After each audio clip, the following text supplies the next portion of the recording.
My name is Biftu, and I'm a recovering addict. This is not easy to do because, one, I'm a girl, and I'm Muslim, and I'm a mother. And I'm not young, even though I look young. I'm in my 30s. I'm 33 years old. I just want to talk about, there's just a stigma in general. It's not just the Somali culture. I believe it's just the East African culture. I guess just people that didn't grow up in America, even like Asians. It's a taboo to talk about.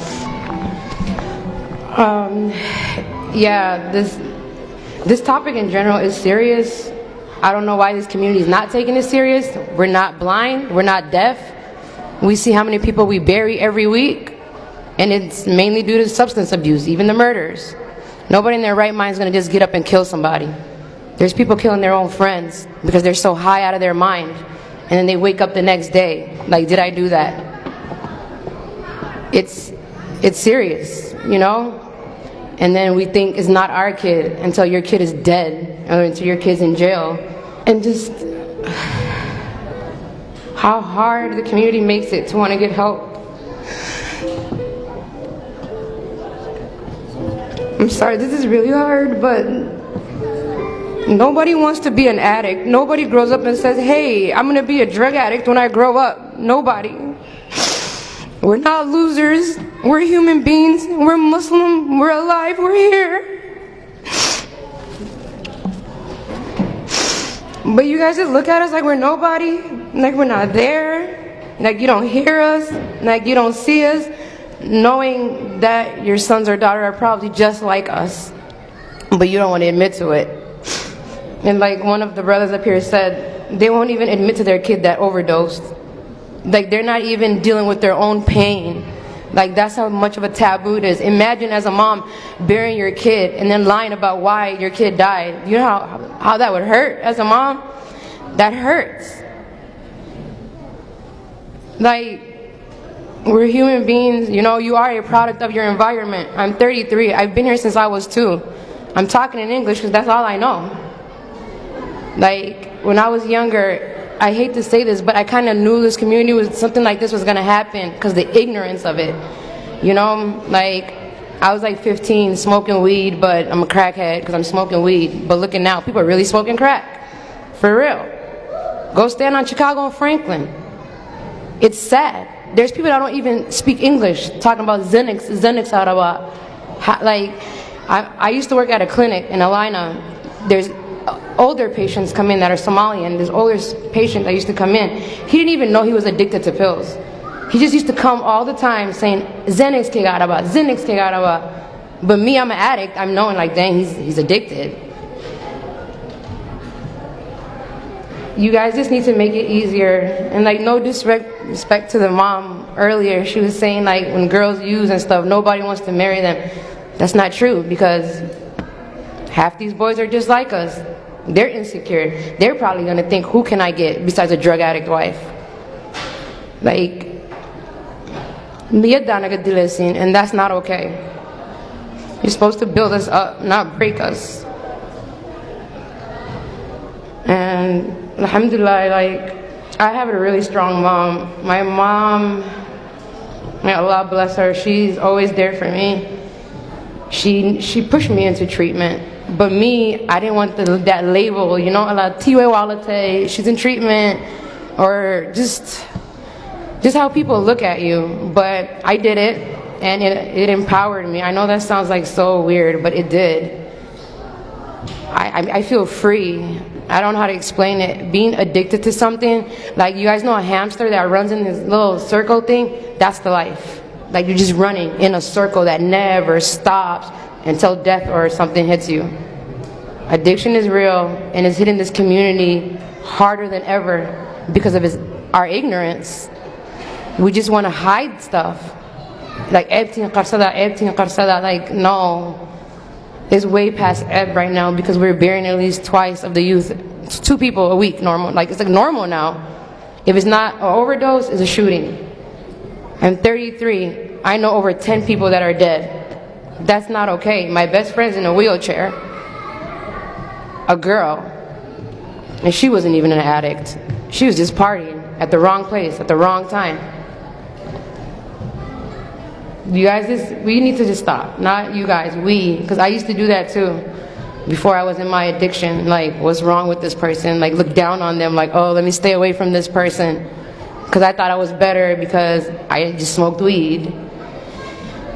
And I partied a little bit, but don't kick your kids out, especially gabdaha. Wallahi, you guys don't know the stuff I've seen with girls. Like, we would leave the club or whatever, and she would leave with any random guy because she knows she can't go home drunk. You know?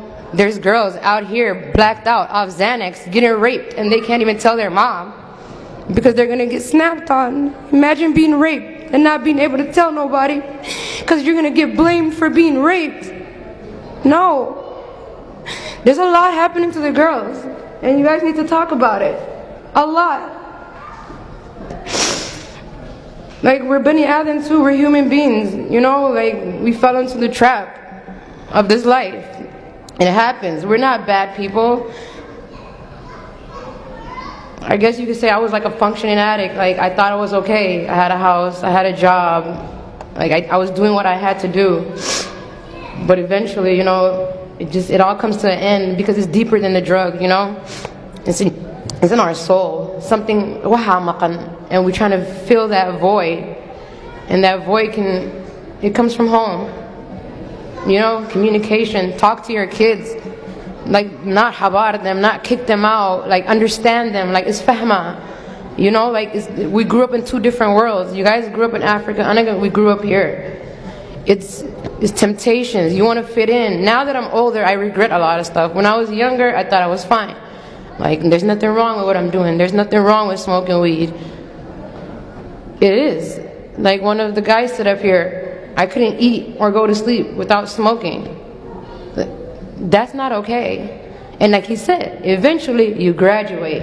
Because it's not about the drug. It's that whatever that pain in your heart. I thought I was fine. I stopped drinking alcohol and I was just smoking my weed. I stopped partying. I'm like, oh, I'm okay. But I have a disease called Crohn's disease. I was getting prescribed oxycodones. I was taking it normally. But something happened, I don't know, my third pregnancy, I guess postpartum depression. It just hit me hard. I was getting these pills prescribed anyways. And I just started doubling up on the dose because it makes you feel good. I'm cleaning my house, I'm doing, like, you're just on point. You think you're like, okay, I found it, this is what it's gonna be. And it's from a doctor, so you think it's okay. And it's not. Till you see yourself in that cycle, just chasing it. The first time I knew something was wrong is when I went and spent my own money to buy pills. But it didn't stop me. It only got worse. Like you said, I had a $200 habit a day.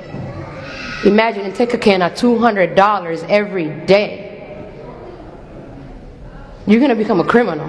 You're gonna steal. You're gonna do stuff. Because if you don't get that drug, you're gonna be sick. You're gonna be on the toilet throwing up and shitting on yourself. Literally. You think any Bani Adam's gonna sit there and do that? No, you're gonna go get your fix. And I'm just like, alhamdulillah, I have my family to just always be there for me. Just always. I could come home in any mind state. My mom would never lock her door. My mom was like a little shelter. She welcomed all the kids, like afterwards, even boys. She would let them sleep downstairs. My mom has 4 kids. All 4 of her kids are addicts. Imagine how she feels as a mother. That's heartbreaking. She sat down one day, she was like, Hoya, what did I do? Like, ya habare. My mom never touched a drug in her life. She never drank ever in her life. But she still had the heart to understand me and love me and be there for me. And wallahi, for that, like, I love my mom to death. Without her, only Allah knows where I would be right now. So to the mothers, just be there for Ilmihin. And just stop being so tough on the girls. We don't have no magic power. We're human beings too. Like, I don't understand why you guys think like we have this power that we're better. No. We have, I think, more issues. Kind of. The things girls go through. We don't talk about problems in our community. If a girl gets touched by an uncle or something or whatever, does she go talk to her family? No. She just knows when she's 14 or 15, oh, I hit this blunt. That feels good. I'm going to keep doing that. Because once you do that, you know that negative feeling in your heart stops. So you just keep going and keep going and keep going. And then you're just going to see you're lost in it. And when I say lost, I swear to God, it's just that. You feel so lost. You feel so alone and so miserable. Like, I never wish addiction on nobody.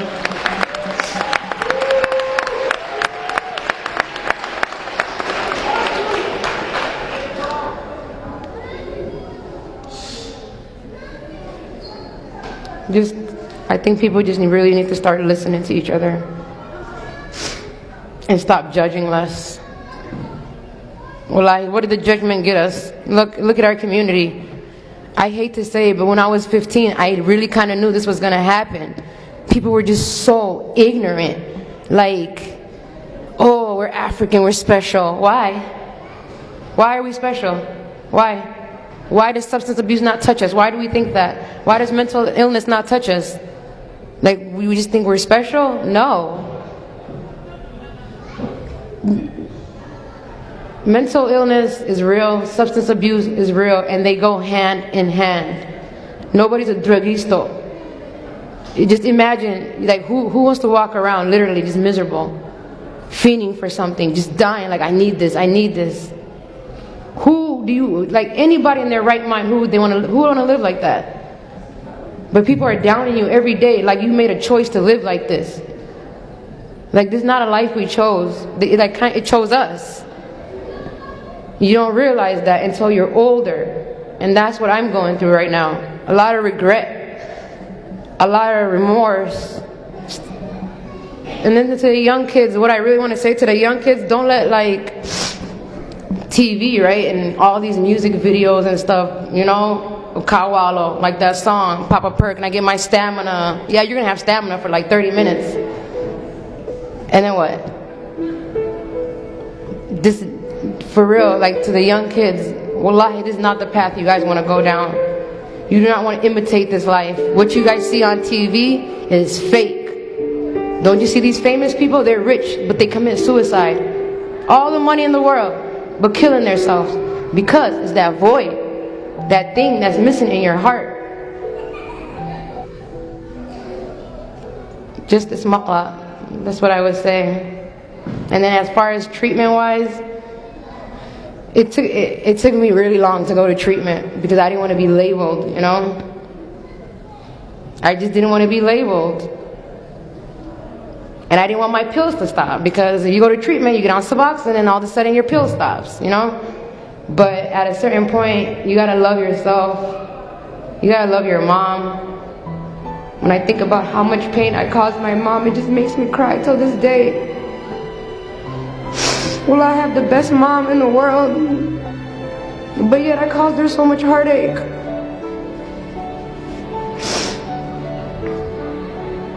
But till this day, my mom doesn't blame me for nothing. She doesn't make me feel guilty about nothing.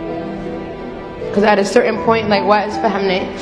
Like, I just broke down to my mom and I was like, why need to do this all the time? I'm like, you're my mom. You're the person I'm supposed to come and talk to about my problems. I'm supposed to trust you. And she kind of just changed. And she started listening to me. And she kept pushing me to treatment. My mom, my family, they were okay that I went to treatment. I was scared of my friends. And guess what kind of friends? The friends that are using the drugs with me. I'm caring what these friends that are doing the drugs with me are going to think. Like, no, you need to get yourself in treatment. I don't know why I'm caring what they think. Because I don't want to be labeled by people who need to be in treatment. Like, it's crazy, like, the whole, how your mind works when you're in addiction. Like, you're not yourself. And that's a scary feeling. I think that's one of the reasons I went to treatment too. Like, I didn't know myself no more. I couldn't even look in the mirror. When I say I couldn't look in the mirror, wallahi, billahi tallahi, I literally could not look myself in the mirror. Because I didn't know who I was anymore. I was doing stuff that I used to look down on people doing. Like, I didn't know who I was. That's not a good feeling. That's not And then people around me losing their kids.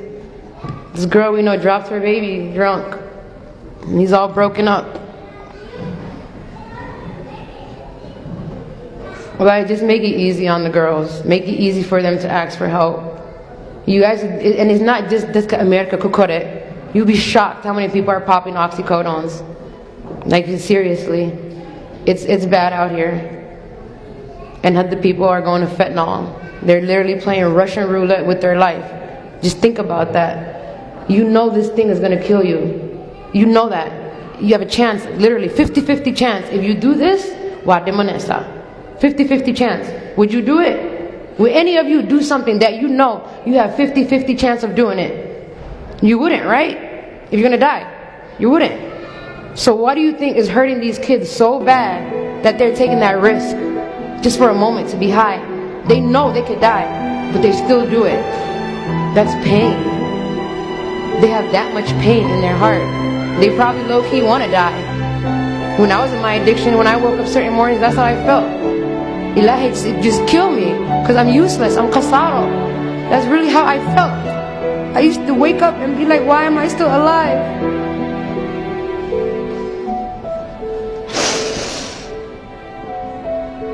It's just painful, you guys. I know too many people that died that I'm close to. They shouldn't be dead. They didn't even make it to their 30th birthday.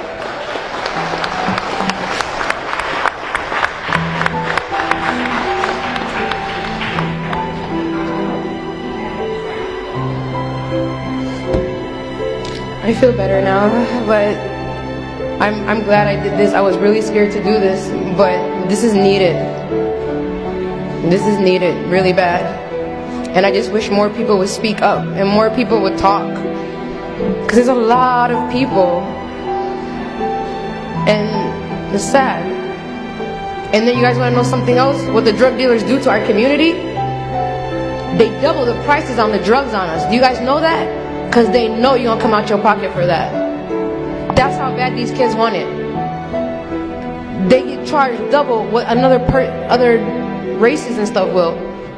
Because they know you're going to buy it. Irmahan, they're hurting. And we need to help them. It's a lot of pain. And I know you guys know this. It hurts. When you're in middle school and you're talking to your friend and you're going to like, hey, we're going to have our kids. They're going to be friends. They're going to be like this and like that. And she or he never makes it to that age. That hurts. The friend that is alive. There's a lot of guilt. Like, why am I alive? Why is this person dead? And that makes you use too. I say seek help. See a lot of therapists. Therapy is real. It helps. Talk to people. It's fahma. That's all I can really say. Understand each other. Talk to each other. Or we're just going to keep dying and it's going to get worse. That's the sad part. If something doesn't happen, wallahi, it's going to get worse. Like, I'm scared to go on Facebook now or Snapchat because you're going to see RIP. Then when that is that, I go like, who? I'm tired of it. I'm just tired of it. And whatever I could do, I want to help. And if it's there in my story is to help, I'm going to do that.